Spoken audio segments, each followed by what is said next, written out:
Hi everyone, it's Dr. Howard Hurst, and in this session we're going to be looking at match day nutritional preparation. So before we get into the session itself, a little bit of background about who I am. So my name's Dr. Howard Hurst and I'm a senior lecturer in sports science and nutrition at the University of Central Lancashire in Preston. I'm also a registered nutritionist with the Association for Nutrition. I also run my own coaching nutrition consultancy, Proform Sports Science. And as part of that, I've worked with a number of different organisations and different athletes from all levels, from beginners all the way up to world-class athletes. So some examples on the slide you can see here: Wigan Athletics. So I was the performance nutritionist for Wigan Athletic Academy squad for 2 years. Wigan Warriors Rugby. So again, I work with some of those academy and scholars players.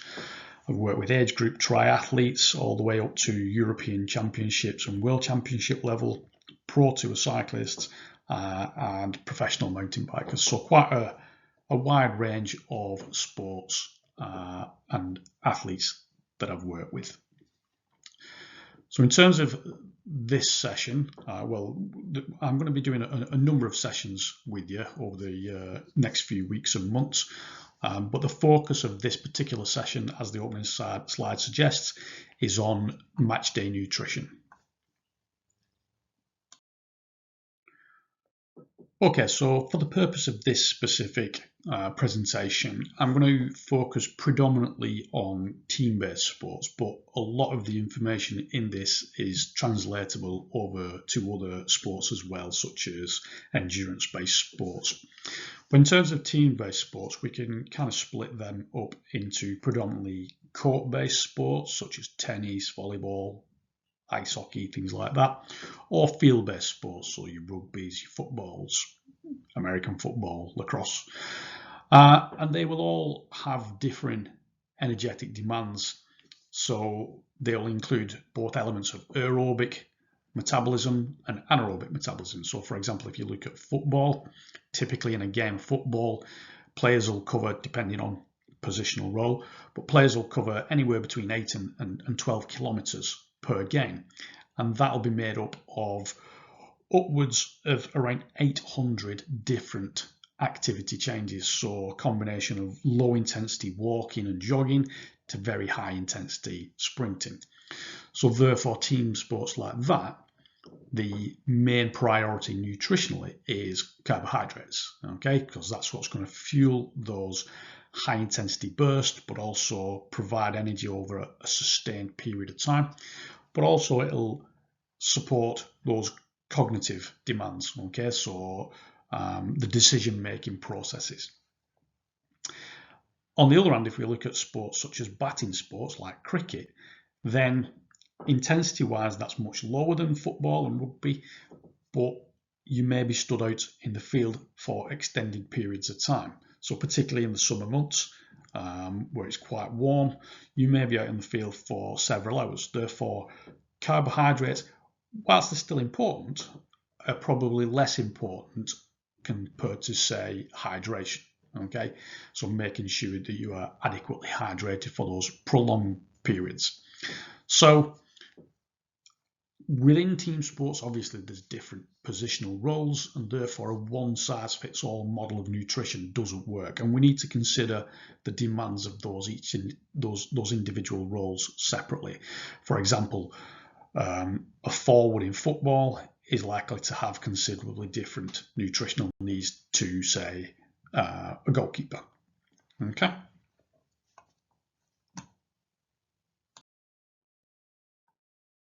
Okay, so how should we be fueling and when should we start fueling for our matches? Within this session, I'm not going to get into too much details about why certain macronutrients like carbs, fats, proteins, etc. are important. We will cover that, but I'll do that in another session. For this particular session, I want to focus purely on the timing and what you should be eating around matches. So Your nutritional preparation should start 2 days before your competition or before your match. Now, that largely depends on your age, and as you'll see in one of the following slides in a minute or two, if you're under 15, then we don't necessarily need to start fueling so many days before. Okay, I'll come on to that in a little more detail in a second. For those students who are older, okay, so 16 plus, then your preparation should be starting really 48 hours prior to the game day. Okay, and your main focus over these 2 days, and we generally refer to these as match day or competition day -1, competition day -2, and then the day after competition day +1. So in those 2 days prior to your game, then your primary focus for fueling is on carbohydrates. You're not looking to affect muscle protein synthesis or muscle building in any real way during this time period. That can come after, that can come in the recovery phase. Okay. Now, in terms of meal frequency during these couple of days, that's less important. So I would still try to focus on getting 3 main meals, your breakfast, your lunch, your evening meal, and then snacks in and around those and around training. But the exact timings of those are less important. What is more important is getting enough food in, irrespective of how you split that up. Now, again, in terms of protein, when we're looking at sustaining exercise, training, recovery, etc., then there is some research that suggests that timing of protein is important. But again, I'll leave that for another session. In this context, it's not that important. Okay, so whilst we start fueling 2 days before the game, the most important day of the week nutritionally is game day or competition day -1. Okay, so the 24-hour period prior to your game. And then obviously the most important day of the week is match day. Okay, and we can have a significant influence on how you perform on those days, on that match day, based on what you eat in that 24-hour period, well, the 48-hour period before, but particularly within that 24-hour period prior to the game. Okay, so as outlined on the previous slide, carbohydrates are the main energy source for moderate to high intensity activity. So predominantly the intensity levels you will be experiencing during match day. So you want to try and prioritize these. So if you are not on a restricted diet, i.e. you're not trying to lose weight or fat for any reason, then from competition day -2, you should be aiming for around 5 grams of carbohydrate per kilogram of body mass. Okay, and I'll give you an example of what that actually looks like and a menu plan in a little while. If for whatever reason you are on a restricted diet, okay, so you are trying to lose body fat, for example, then competition day -2, aim for 5 grams per kilogram body mass, but competition day -1, you need to try and up this to between 7 and 8 grams per kilogram of body mass. Okay. We still need to include some protein and some fats in our diet. Okay. However, one thing I would try and do is reduce high-fat meats, for example, particularly red meat, because they tend to be harder to digest. And another reason why we should reduce protein a little bit, or at least maintain it, we certainly don't want to increase it, is it makes you feel fuller. And therefore, if it makes you feel fuller, there's the risk that you may not actually take on enough carbohydrates to support the activity itself. Okay. Fats wise, we don't really need to change that. Stick to around 1 to 1.1 gram of fat per kilogram body mass. Now, I mentioned a couple of slides ago that 2 days prior to competition is when we start our nutrition fueling, unless you're under 15. For those of you who are 15 years old or less, you don't really need to carbohydrate load. Okay, you only really need to focus on your competition day, your match day nutrition. And the reason for that is at that age, you don't store carbohydrates as effectively as adults, or certainly those over 16. Now, obviously, there's going to be individual differences to that, and some people will mature faster than others won't.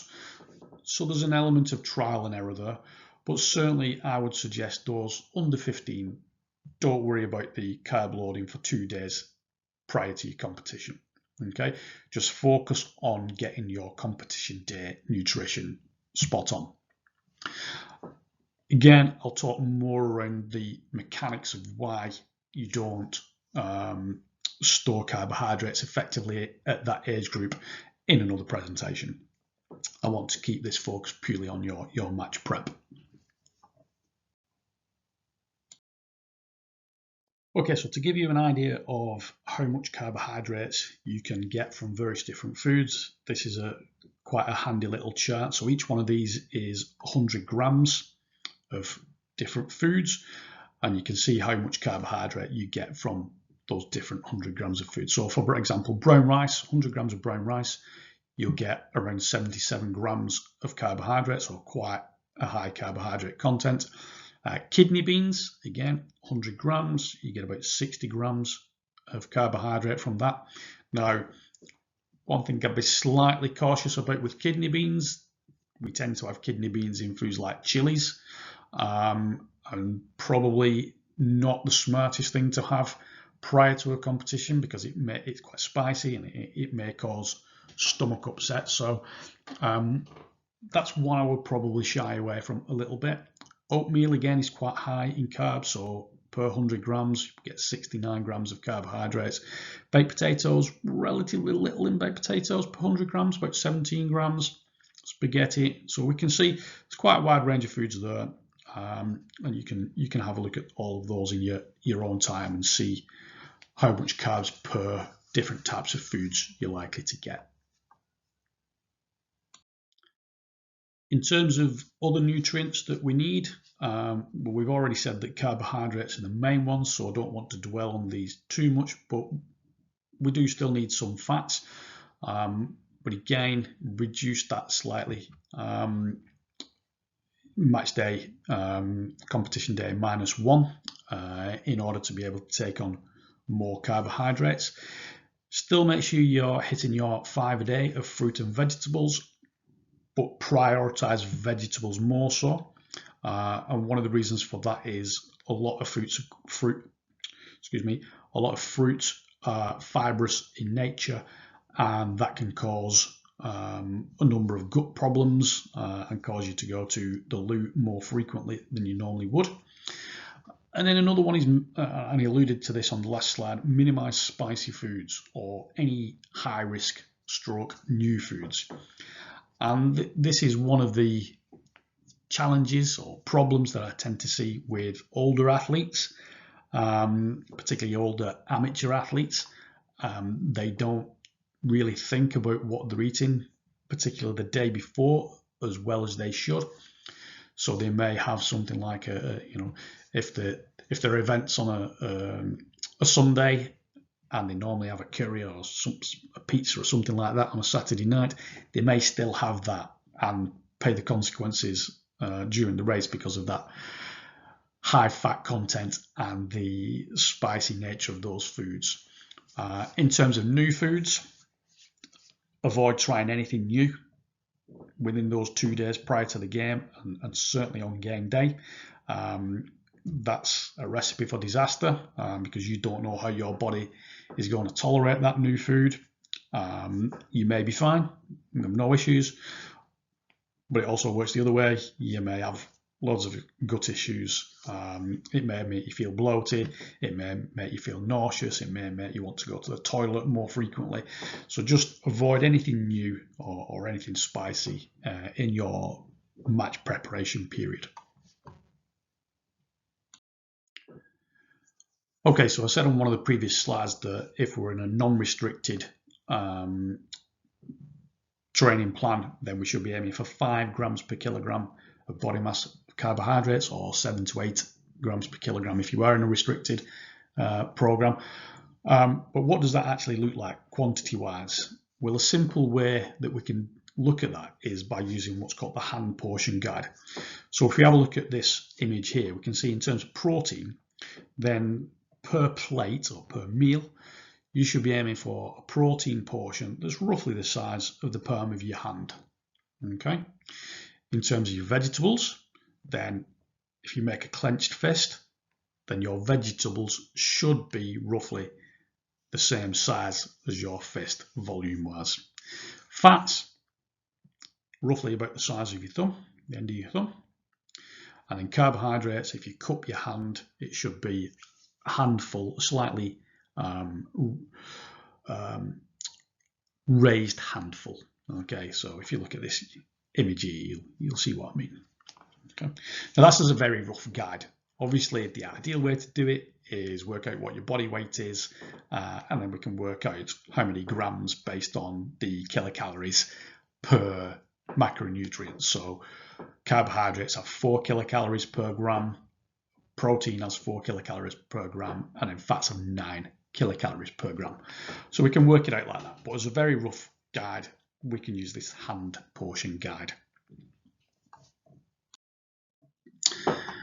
Okay, so regarding hydration, we can get quite dehydrated overnight, again, particularly during the summer months, also in winter as well, because in winter we tend to have the heating on, and we're in air-conditioned or heated and air-conditioned environments, and that can quite often dry out the respiratory tract, and that moisture has to come from somewhere, so it comes from the blood. So whilst we normally associate dehydration with hot weather, it still is an issue in colder weather. So try to get into the habit of having about 500 mils or a pint of water as soon as you wake up in the morning. Now, in terms of training, we need to allow for frequent breaks. So every 20 minutes or so, try to have a mouthful of water. There's a lot of research that shows that drinking to thirst is a lot better in adults, and whilst children and students your age may have a reasonable understanding of hydration and the importance of keeping hydrated, left to your own devices, quite often you won't drink enough. So this is why we need to make sure that you either have a bottle with you at all times, okay? Because again, research has shown if you carry a bottle around, then you are more likely to drink more frequently and therefore keep on top of your hydration. Or in training, we need to make sure we schedule frequent breaks, and that could just be as little as 30 seconds to a minute. Just run to the sideline, have a mouthful of fluid, and then back to training. Now, in a match situation, that's different because depending on the sport, you are dictated by the rules of the game as to when you can drink. You may have to come off the sideline. It may be during breaks in play or timeouts or whatever the sport is. They all have slightly different rules. So familiarise yourself with those breaks in play and those rules, and make sure each time you're having a quick mouthful of fluids. With regards to how much you should be drinking, then as a rough rule of thumb, you should be consuming about 1 milliliter of fluids per calorie burnt. So if your total energy expenditure for the day is 2,500 calories, then you should be trying to aim for drinking around 2.5 litres of water. So if we have a look at this urine colour chart, whilst it might seem slightly gross, try to get into the habit of looking at the colour of your pee first thing in the morning. And you want to be somewhere between 1 and 3. Okay, so if your urine is clear or light straw colour, then you're adequately hydrated.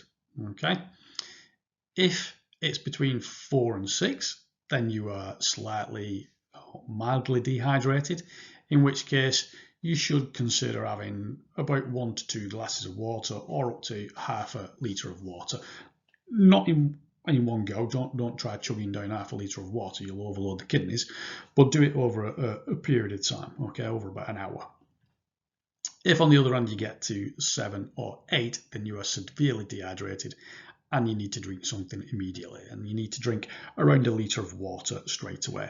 Now again, that's not chugging back a litre of water in one hit, okay, you're going to do yourself some damage because you'll overload the kidneys, but over that 1 hour period, trying to get about a litre at least in.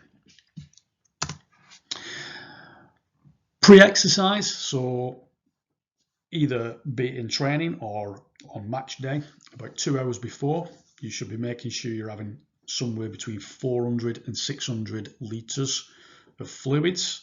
Try and avoid fizzy drinks, carbonated drinks, because they'll just sit heavy in the stomach and the gas will make you feel bloated, especially when you start to participate in activity and start running around, etc. During the event, so during the match, every 15 to 20 minutes, try and consume about 150 to 300 millilitres of water. So that's just a big mouthful. Again, as I said before, though, that is largely going to be dictated to by the rules of each game as to when and how frequently you can consume fluids. So for matches and training sessions that last longer than 60 minutes, then we can use a carbohydrate drink. Okay, so typically most sports carbohydrate energy drinks are around 6% solution. Okay, so 6% carbohydrates. And when I say sports drinks, I mean proper carbohydrates. I don't mean Red Bull and energy type and Monster type energy drinks. Okay, you should be avoiding those, and I'll come on to those in a moment or two. If on the other hand the exercise is under an hour, then there really is no need to have any sort of carbohydrate drinks as long as you have fueled up adequately prior to that match or prior to that training session. In hotter weather, then try to include some sodium, some potassium, some magnesium. Now, contrary to popular belief, this is not necessarily to prevent cramps. There's little evidence to support the addition of either of these electrolytes to stop cramps. What they do though is help to maintain fluid regulation. Okay, so because you start to sweat more, the sodium will help to retain fluids in the body more effectively. Therefore, we won't dehydrate as much. And we won't sweat as much out. And then post-exercise, you should be aiming to replace about 1.5 times the fluids that you've lost.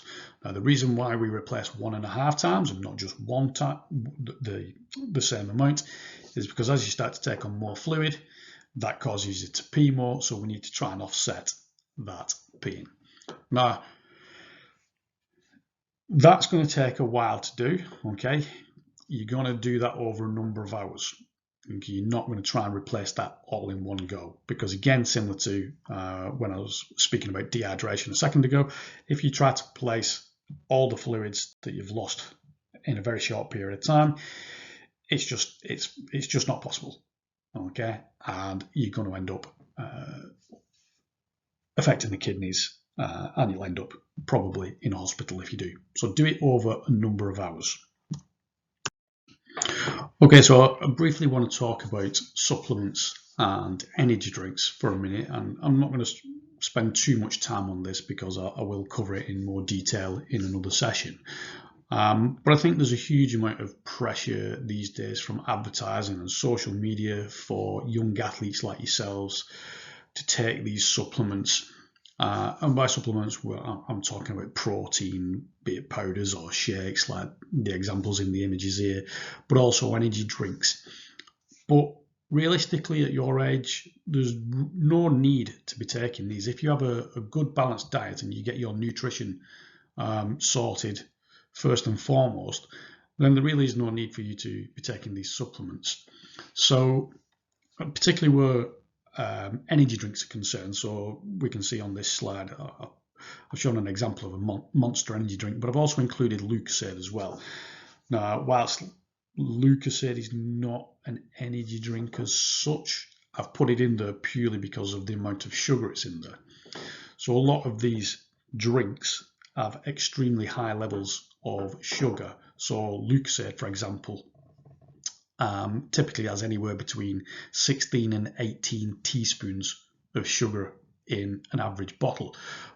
But marketers are very clever. Okay, so GlaxoSmithKline, who make Lucozade, they know how to target children your age. So if you look at this one, it's got an image of Anthony Joshua on it. So they make it look appealing and they use famous sports people, but really you don't need to be drinking it. Okay, in one bottle of Lucozade, there is more than the average daily sugar intake for an adult male. Okay, and for children of your age, it's almost double your daily intake. Likewise, energy drinks like Monster and Red Bull, you should be staying well clear of those. And in fact, it's actually illegal in the UK to sell these energy drinks to children under the age of 16. And part of the reason for that is one, the sugar content. So in this typical can of Monster energy drink, there's what I think it's 13 teaspoons of sugar, which is a phenomenal amount of sugar. But also there's the equivalent of 4 espresso coffees worth of caffeine in one can. So the guidelines for caffeine for adults is no more than 400 milligrams of caffeine per 24-hour period and no more than 200 milligrams of caffeine in one dose. You could quite feasibly exceed that dose just from one. Okay, so on this slide, I've split things out into general nutrition, pre-exercise nutrition, during exercise nutrition, and post-exercise nutrition. I'm not going to go through every one of these panels. You can spend a little bit of time reading that yourselves. But I've gone through the whys, the whats, and the whens of nutrition for each of these 4 elements. So, for example, if we look at this first green panel, general nutrition, why? Well, the why is to support growth and development and fuel activity and repair tissue damage. The what are to provide around 45 to 65% of your daily calorie intake from carbohydrates, 25 to 35% from healthy fats, and then 15 to 30% from proteins. And the whens, that should be spread throughout the day.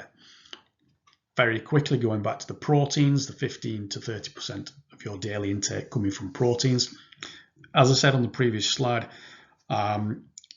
there's a lot of pressure for you guys, you young athletes, particularly young men, to be taking protein supplements, and pretty much every magazine or website that you look at is promoting protein. And yes, it is important, and yes, you probably need slightly more than non-exercising individuals, and particularly at your age because you're growing. But the body's very good at regulating things. So if you have more than what you need, the body will just excrete it, or it'll convert it to fat, which can be detrimental to exercise performance. So don't assume if something is good, then more must be better, because it doesn't always work like that. So stick to the guidelines. So example meals you can have, and this is just a very small selection, obviously. Spinach and mushroom omelettes, tortillas, pastas, things like that in terms of healthy snacks, yogurts or rice puddings, fruit and grain bars, preferably homemade, or at least look for low sugar, low salt ones. You need to be careful with the shop bought ones because they do tend to up the sugar and the salt content. Fruit loaves with jams or marmalades, and then fruit. Another one that I find is quite useful is jelly. Okay, low calorie jellies. Okay, there's not a huge amount in them, but they taste good and satisfy that sweet tooth at times. Similarly, pre-exercise, the whys to ensure enough energy stores for the activity, high carbohydrate, low fat, low fiber, the whens, around 400 kilocalories several hours before, and then smaller snacks just before. Okay, so I'll let you guys go through that in your own time and read over that.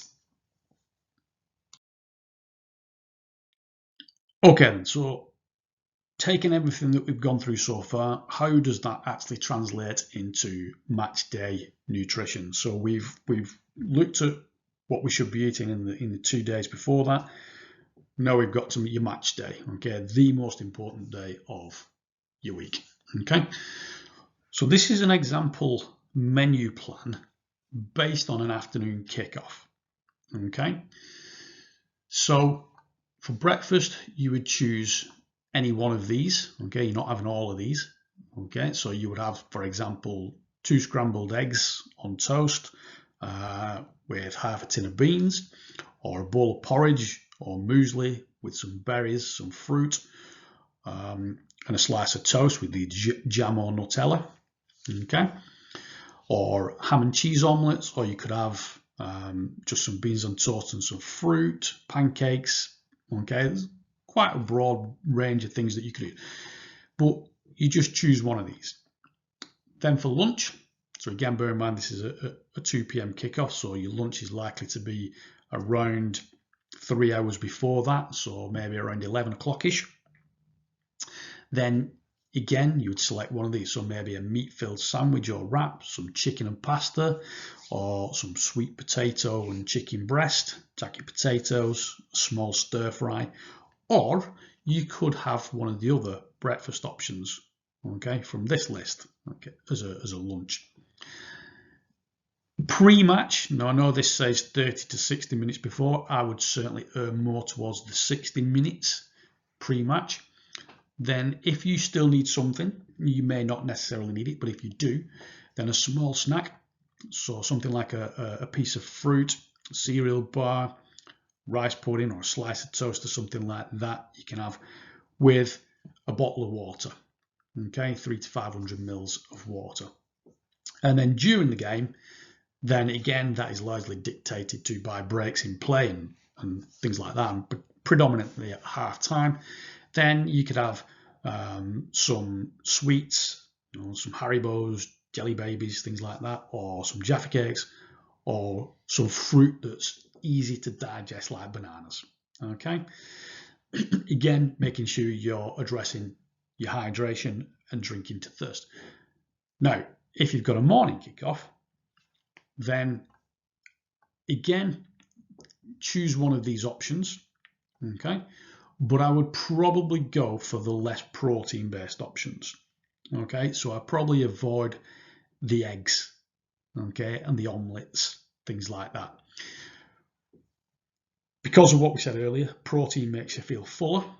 Therefore, if you have something that's quite protein heavy for breakfast, then the chances are you may not consume enough carbohydrates to meet your energy demands for the match as a result of that. So I would stick to the more carb-based options like the porridge, the muesli, the pancakes, things like that. Again, you still need to have it several hours before, ideally 2 to 3 hours before kickoff. So if you've got a 9 o'clock kickoff or a 9:30 kickoff, then that can mean you're getting up quite early. Now, not everybody likes to eat significant amounts of food at that time of the day. So if you fall into that category, then one thing you can do is pre-bed the day before your match, try to have something substantial. So maybe an omelette, or maybe a large bowl of fruit with some yogurt and some berries in it. What that will do is it'll provide you with the carbohydrates that you need. It'll also stop the amount of carbohydrates that get used up overnight, or reduce the amount of carbohydrates that get used up overnight during your sleep. And then in the morning, when you get up, there's less reliance on having to eat such a big meal prior to your match.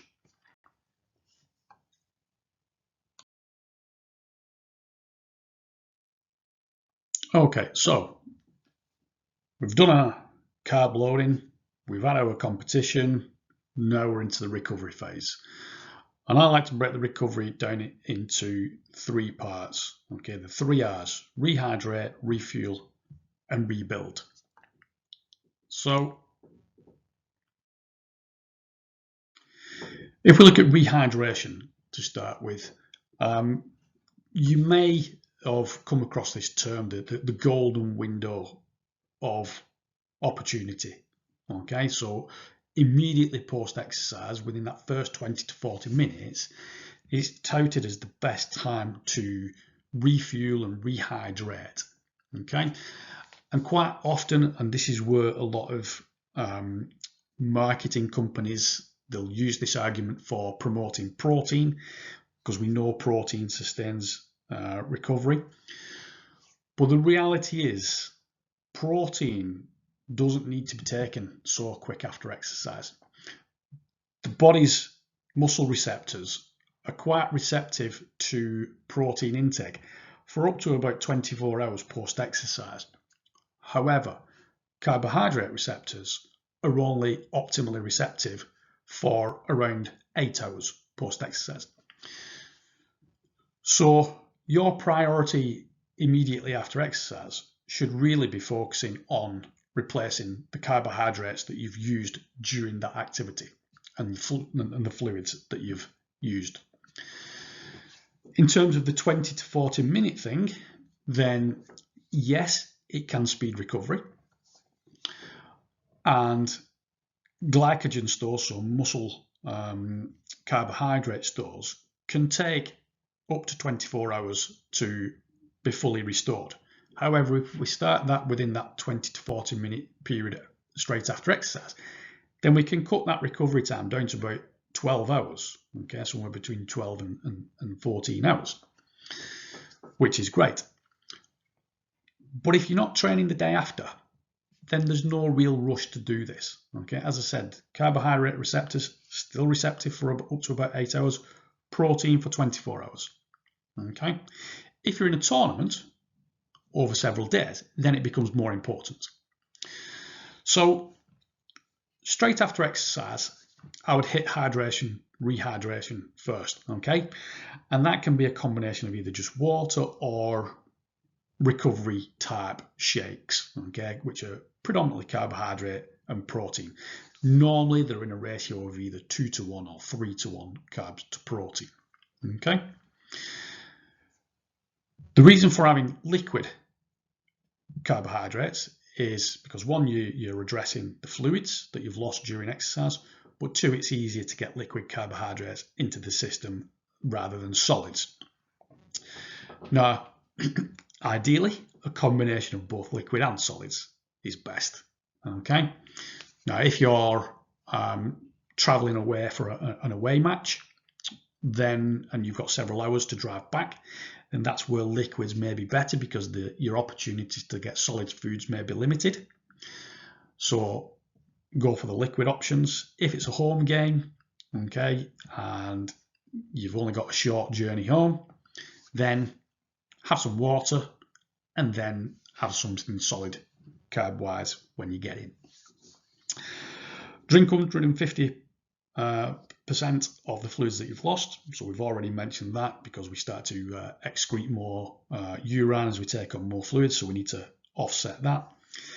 And in terms of trying to work out how much you should have, then the easiest way to do it is weigh yourself pre-game and then weigh yourself again post-game. And as a rough rule of thumb, it is a bit of a crude measurement, but roughly 1 litre of sweat equals 1 kilogram of body mass. Therefore, you should be trying to replace 1.5 kilograms or 1.5 litres.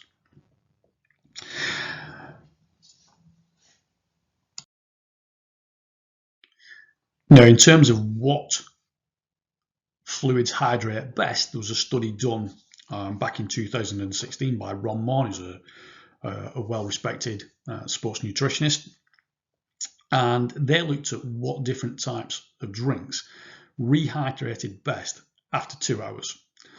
And what they found was an oral rehydration solution. So when you're ill as a young child, you might have been given the blackcurrant flavoured Diorolite liquids. Taste absolutely disgusting, but that hydrated best.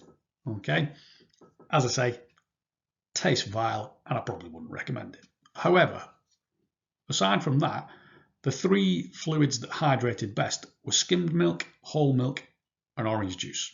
Okay. Now, orange juice can be quite bitter. Okay, so depending on the individual, that may sit a little heavy on the stomach. Whereas whole milk and skimmed milk, less of an issue. If we look down this scale, though, sports drinks right near the bottom. Okay, it was actually the 3rd worst solution at rehydrating. Okay, and yet companies spend millions and millions of pounds promoting these products. Okay, and telling us that they rehydrate us better, and the reality is they don't. And if you look at sports drinks compared to water, they are pretty much identical. Now, going back several years, some of you may be too young to remember this, but Lucozade actually got into a huge amount of trouble over this because they had an advertising campaign that claimed that Lucozade rehydrated better than water. And part of the reason why they got into trouble was because of this study. Okay, because you can quite clearly see that it was no better at rehydrating than water at all. Okay, so for me, I think one of the best post-exercise recovery drinks is chocolate milkshake. Okay, and there's been quite a lot of research that's been done on different flavored milkshakes, and for whatever reason, chocolate seems to be the best. Okay, so it just has the best combination of carbohydrates, proteins, fats, and it tastes pretty good as well. Hopefully you should be sticking away from the lager and the caffeine right down at the bottom. Hopefully you guys are not rehydrating with that.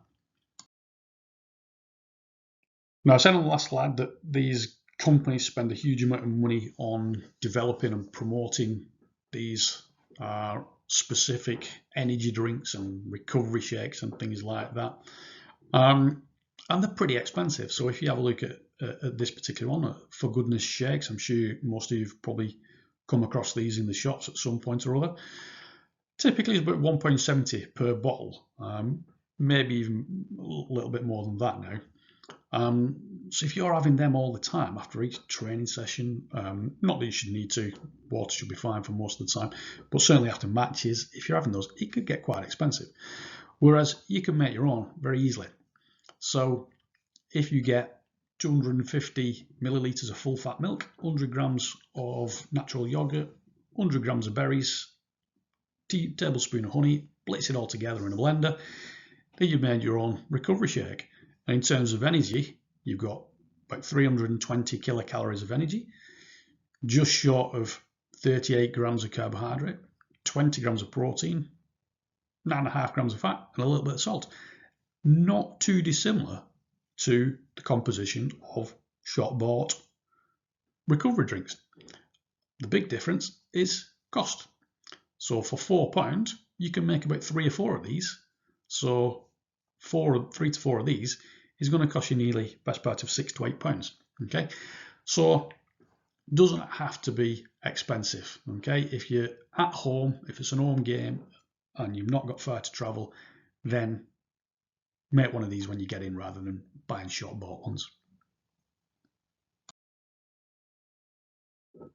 Okay, in terms of the refueling and the rebuilding part of those 3 R's, then the refueling side of it, within the first couple of hours, the first 4 hours post-match, you should be aiming for about 1 to 1.2 grams of carbohydrates per kilogram body mass per hour. Thereafter, for the remaining 24 hours, you should be aiming for around 8 to 10 grams, so in line with a heavy training session. So typically for a 70 kilo male, that would equate to about 70 to 84 grams of carbs per hour for those first couple of hours, with a total of 560 to 700 grams over the following 24-hour period. Now, in terms of what type of carbohydrates are best, you want to look at things that are have a high glycemic index. Okay, I'll put an example of glycemic index charts in one of the following presentations for you to look at. But essentially, glycemic index is a scale of how quick blood sugars increase relative to a certain types of food. So the higher the GI, the quicker the blood sugar. The lower the GI, the slower the blood sugar changes. So post-exercise, you want high GI foods because you want blood sugar to increase rapidly, because as a consequence of that, we then get a sudden release of insulin that helps take that blood sugar out of the blood and into the liver and into the muscles. Okay, so it helps to speed recovery. Protein-wise, then you should be aiming for around 20 to 25 grams of protein every 3 to 4 hours post-race or post-match over that 24-hour period. So initially, focus on whey protein, okay, so full-fat milk, because that has a high leucine level. So leucine is an amino acid that helps to promote muscle recovery and muscle building.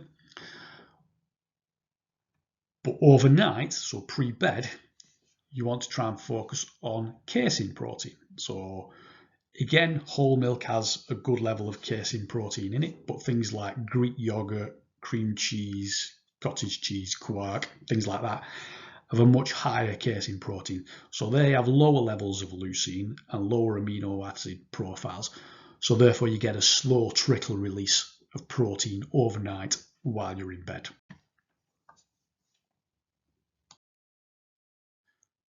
Okay, so that's a brief overview on match day nutrition. Hopefully you'll take something away from this session and start putting into practice some of the things that we've gone over. If you do have any questions, by all means, drop me an email and I will get back to you as soon as I can. Thank you.